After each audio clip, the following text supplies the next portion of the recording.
Hello दोस्तों, मेरा नाम है वसीम सिद्दीकी और मैं आपका बहुत बहुत स्वागत करता हूं आज की इस वीडियो में। आज का हमारा टॉपिक होने वाला है फिमोसिस एंड पैराफिमोसिस। तो ये दोस्तों एक कंडीशन है जो कि जिन लोगों में सर्कमसीजन या फिर खतना नहीं हुआ है जिन लोगों का, उन लोगों में ये प्रॉब्लम हो सकती है। तो बात कर लेते हैं कि ये दोनों कंडीशंस क्या हैं। तो ये प्रैक्टिकली समझाने के लिए मेरे पास ये खीरा है और इसके ऊपर मैंने यहाँ पर कॉन्डम लगाया हुआ है। इसकी हेल्प से हम समझेंगे कि फिमोसिस और पैराफिमोसिस एक्चुअल होता क्या है। तो मान लीजिए कि ये हमारा पेनिस है और ये जो ऊपर कवरिंग है, इसके ऊपर कॉन्डम जो मैंने लगाया हुआ है, ये इसकी मान लेते हैं स्किन है।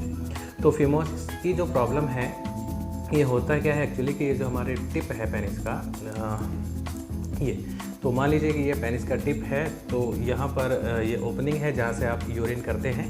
तो फिमोसिस में होता ये है कि ये जो स्किन है ये आगे रहती है और ये इतना ज़्यादा टाइट हो जाती है कि आप इसको अगर चाहें तो पीछे ये नहीं जा पाती। ओके, तो जब ये पीछे नहीं जा पाती तो इस कंडीशन को कहा जाता है फिमोसिस।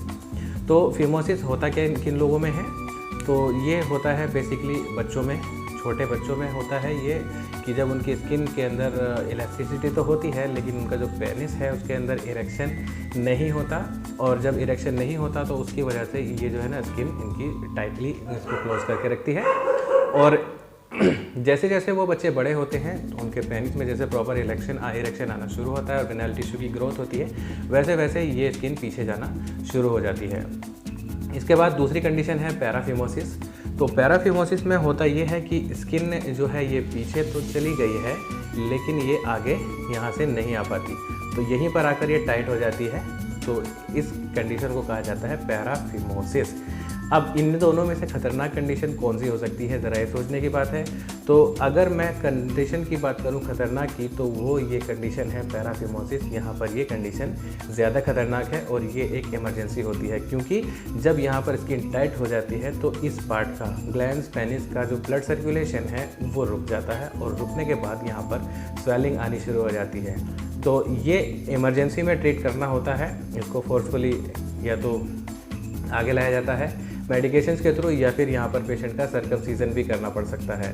तो क्या होता है इनके अंदर, थोड़ा सा बात कर लेते हैं। तो पहले वापस हम फिमोसिस की तरफ आते हैं। तो फिमोसिस में यानी कि जब आपकी ये पेनिस की चमड़ी आगे है तो इसके बाद समस्याएं क्या क्या हो सकती हैं। पहली समस्या ये होती है कि ड्यूरिंग द सेक्स यहाँ पर सीमेन जमा हो सकता है जो कि इन्फेक्शंस की पीछे की वजह बन सकता है।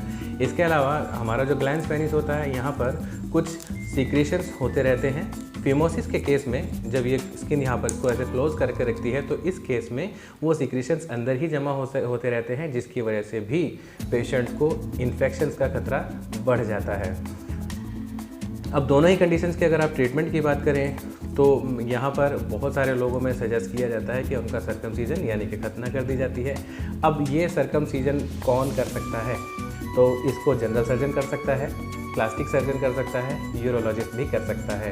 तो इन तीनों लोगों से आप, इसके कई सारे मेथड होते हैं, तीनों अपने डॉक्टर से आप कंसल्ट करा कर के बात कर सकते हैं कि कौन से मेथड से आपका सर्कमसीजन होना चाहिए। अब कहते हैं कि किन लोगों में सर्कमसीजन नहीं हुआ तो उसके कुछ रिस्क फैक्टर्स हैं क्या? जी हाँ, बिल्कुल हैं। जिन लोगों का सर्कमसीजन नहीं है उनके अंदर पेनाइल इन्फेक्शन के चांसेस ज़्यादा रहते हैं, उनके अंदर सेक्सुअली ट्रांसमिटेड डिजीज़ के चांसेस भी ज़्यादा रहते हैं, और इसके अलावा उनके अंदर पेनिस कैंसर के चांसेस भी होते हैं, लेकिन बहुत कम होते हैं। अब कहते हैं कि क्या इसको ज़रूरी है, ये करना चाहिए या नहीं करना चाहिए, तो ये आपके ऊपर डिपेंड करता है। इसके पीछे बहुत सारे रीज़न हो सकते हैं। खतना या फिर सर्कमसीजन कराने के पीछे बहुत सारे लोग सेक्सुअली ट्रांसमिटेड डिजीज़ से बचने के लिए कराते हैं, बहुत सारे लोग इसको HIV के इन्फेक्शन से बचने के लिए बताते हैं, कुछ लोग इसको अपने हाइजीन को मेंटेन रखने के लिए भी सर्कमसीजन कराते हैं, और कुछ लोग इसको धार्मिक आस्थाओं के पीछे भी या उनके धार्मिक या सोशल जो इश्यूज़ हैं उनके अकॉर्डिंग भी सर्कमसीजन कराते हैं। तो ये आपके ऊपर है दोस्तों कि आप इसको कराना चाहते हैं कि नहीं। तो फिमोसिस और पैराफिमोसिस के बारे में तो सोचता हूँ कि आपको ये जो जानकारी मैंने दी है शायद आपको पसंद आई हो। तो होपफुली अगर आपको ये जानकारी अच्छी लगेगा तो प्लीज़ इस वीडियो को लाइक और शेयर कर ज़रूर करें। हमारे लिए कोई सुझाव या सवाल आपके दिमाग में यदि है तो वो भी हमें कमेंट सेक्शन में ज़रूर बताएं। दोस्तों जल्दी ही एक और अच्छे टॉपिक के साथ आपके सामने हाजिर होता हूँ। तब तक के लिए अपना ख्याल रखिएगा। जय हिंद, जय भारत।